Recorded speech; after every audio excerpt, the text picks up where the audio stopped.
Bismillahirrahmanirrahim. Assalamualaikum warahmatullahi wabarakatuh. Waalaikumsalam warahmatullahi wabarakatuh.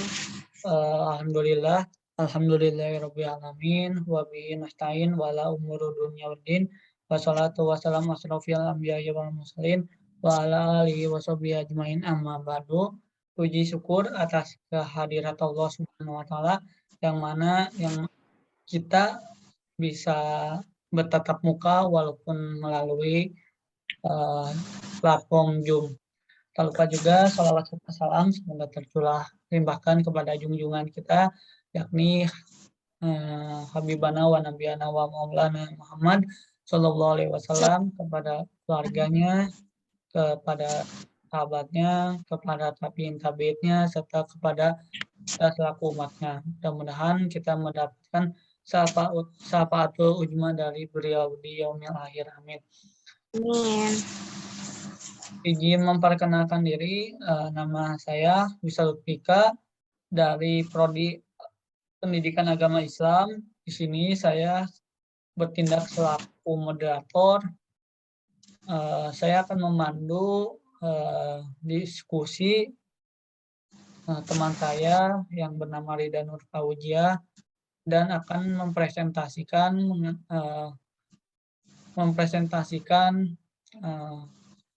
hasil kerjanya dengan judul efek pembelajaran yang menyenangkan, fun learning terhadap kemampuan memori, sebuah kajian teoritis. Maka dari itu, waktu dan tempat dipersilahkan. Baik, terima kasih kepada Wisal sebagai moderator. Langsung saja, di sini saya akan mempresentasikan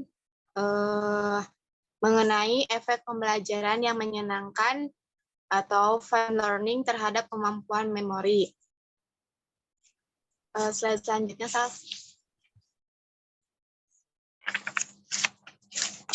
Nah, mengenai fun learning ini, fun learning adalah strategi yang digunakan untuk menciptakan lingkungan belajar yang efektif, menerapkan kurikulum, menyampaikan materi, memudahkan proses belajar yang mengakibatkan prestasi belajar peserta didik mengalami perbaikan. Atau juga fun learning ini melibatkan penyampaian materi pembelajaran secara menarik, berkesan, dan kreatif. Selanjutnya, fun learning ini memiliki dua manfaat pokok. Yang pertama, memotivasi siswa untuk datang ke kelas. Yang kedua, meningkatkan konsentrasi mereka pada materi pembelajaran. Next, selanjutnya,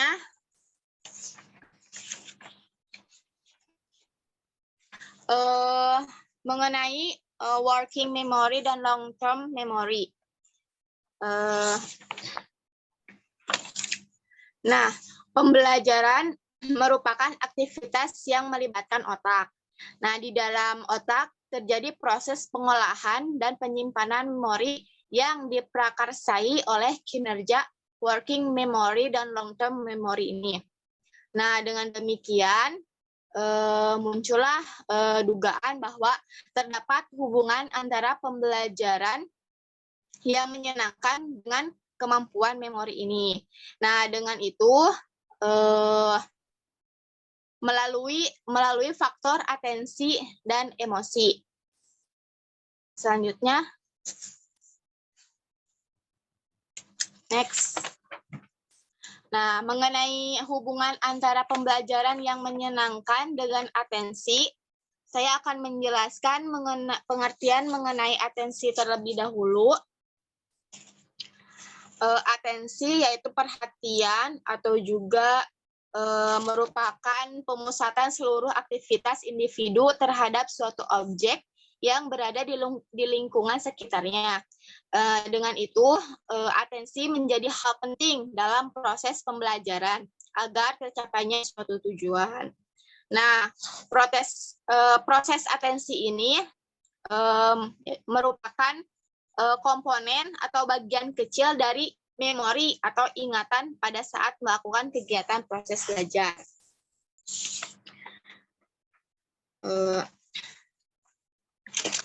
Kemudian, pembelajaran yang kurang menyenangkan menyebabkan penurunan atensi dan waktu reaksi terhadap stimulus. Penurunan atensi menyebabkan berkurangnya jumlah informasi yang diterima oleh sensori reseptor. Penerimaan informasi yang tidak maksimal menyebabkan penyandian informasi dan alur prosesan informasi seterusnya kurang menghasilkan ingatan bermanfaat. Long-term memory menerima informasi baru yang telah diproses di working memory. Pemprosesan tersebut menentukan kuantitas informasi yang disimpan di long-term memory nantinya. Atensi yang kurang menyebabkan long-term memory hanya menerima sedikit informasi baru dari working memory. Nah, berkurangnya atensi bisa disebabkan oleh pembelajaran yang kurang menyenangkan atau cenderung membosankan. Nah, dengan demikian itu, hubungan antara pembelajaran yang menyenangkan dengan kemampuan memori melalui perantara atensi ini ya. Nah, itu terus selanjutnya next. Mengenai hubungan antara pembelajaran yang menyenangkan dengan emosi.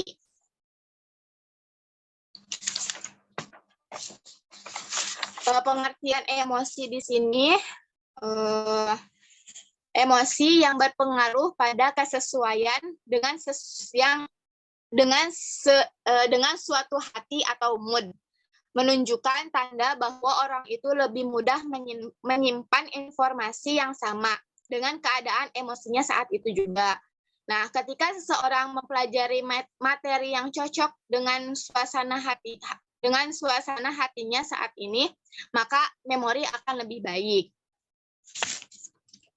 Kemudian, emosi manusia adalah suatu perasaan yang dirasakan atau diekspresikan oleh manusia tersebut keluar dirinya. Nah, emosi juga dapat dibangkitkan oleh stimulus yang bersifat internal maupun eksternal. Nah, pembelajaran bisa menjadi suatu stimulus yang memancing emosi seseorang. Bila pembelajaran menyenangkan, maka emosi positif seperti gembira atau bergairah akan muncul. Nah, bagian otak yang dinamakan amigdala akan aktif ketika stimulus yang muncul dikenali sebagai stimulus yang membangkitkan emosi. Pengenalan ini didasarkan pada informasi-informasi yang telah tersimpan sebelumnya di long-term memory. Amigdala yang aktif dapat memengaruhi kerja working memory. Nah, dengan demikian ini tampaklah hubungan antara pembelajaran yang menyenangkan dengan kemampuan memori melalui perantara emosi ini. Next, selanjutnya mengenai hubungan antara pembelajaran yang menyenangkan dengan kemampuan memori.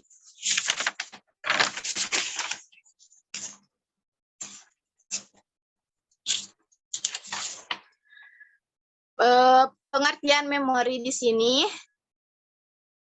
memori diciptakan oleh susunan saraf pusat secara biologis yang melibatkan banyak kerja saraf dan komponen tubuh lainnya.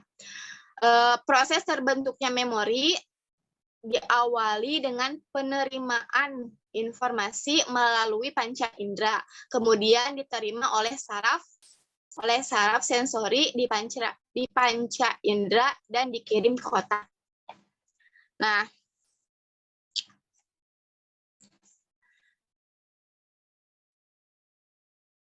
informasi yang membuat amigdala aktif atau membangkitkan emosi mendapatkan prioritas untuk disimpan di long term memory. Nah, sebelumnya telah dijelaskan mengenai emosi positif dibangkitkan oleh pembelajaran yang menyenangkan.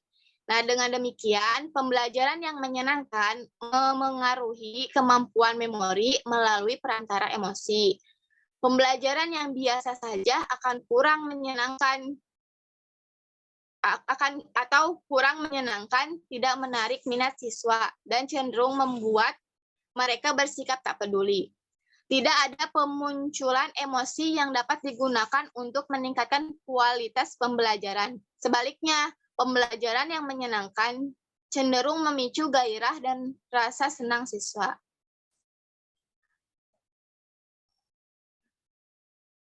Nah, materi pembelajaran yang diterima menjadi tersambung atau terkopel dengan kedua emosi positif tersebut, sehingga lebih mudah tersimpan ke dalam long-term memory. Nah, dengan demikian itu, pembelajaran yang menyenangkan akan meningkatkan kemampuan memori atas materi pembelajaran yang diterima di kelas.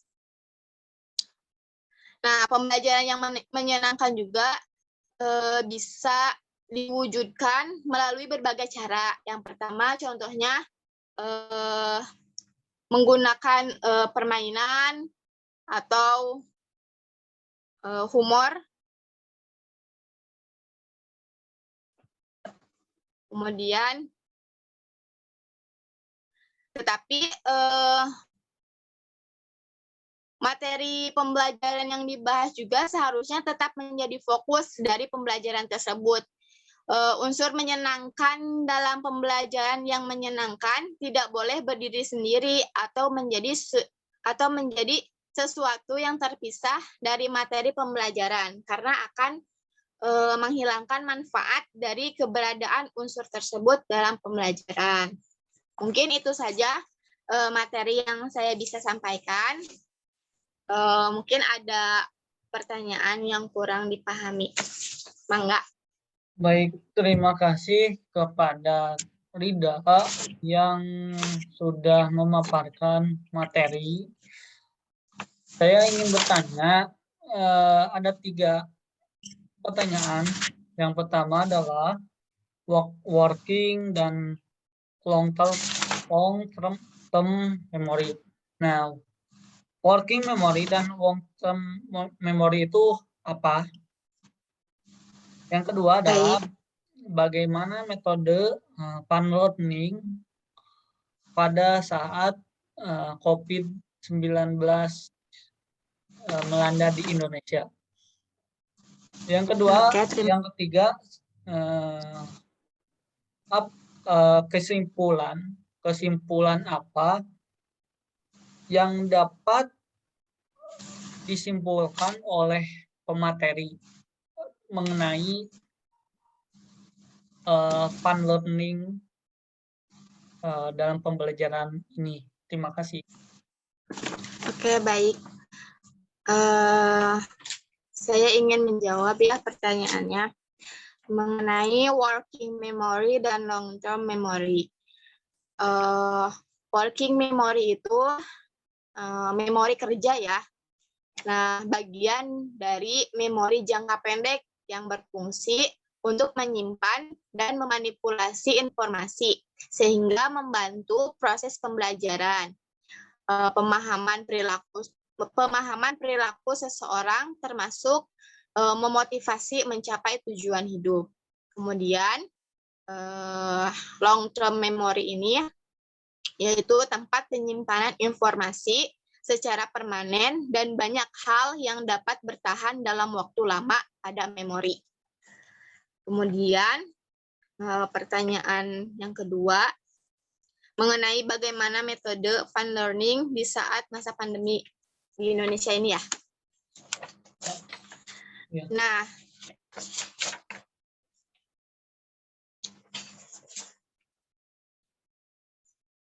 caranya dengan cara yang paling efektif itu untuk pembelajaran ya intinya memaksimalkan teknologi yang ada seperti menggunakan Zoom atau Google Meet dan lain-lain. Google Map itu untuk peta ya. Google Meet. Google Meet mungkin yang Ya, itu. dimaksud pemateri. Ya. Kemudian, tetapi menggunakan teknologi tersebut juga harus dipantau dengan orang tua, apalagi kan yang masih kelas 1 itu harus masih dibimbing. Kemudian pertanyaan yang terakhir mengenai kesimpulan pembahasan materi ini ya. Ya. Kesimpulannya itu hubungan antara pembelajaran yang menyenangkan dengan kemampuan memori melalui faktor atensi dan emosi berlangsung secara menguntungkan. Pembelajaran yang menyenangkan merangsang peningkatan atensi sehingga menyebabkan kemampuan memori meningkat. Nah, hal yang sama juga ditemukan pada faktor emosi. Pembelajaran yang menyenangkan merangsang kemunculan emosi atau juga yang bersifat positif sehingga menyebabkan kemampuan memori meningkat.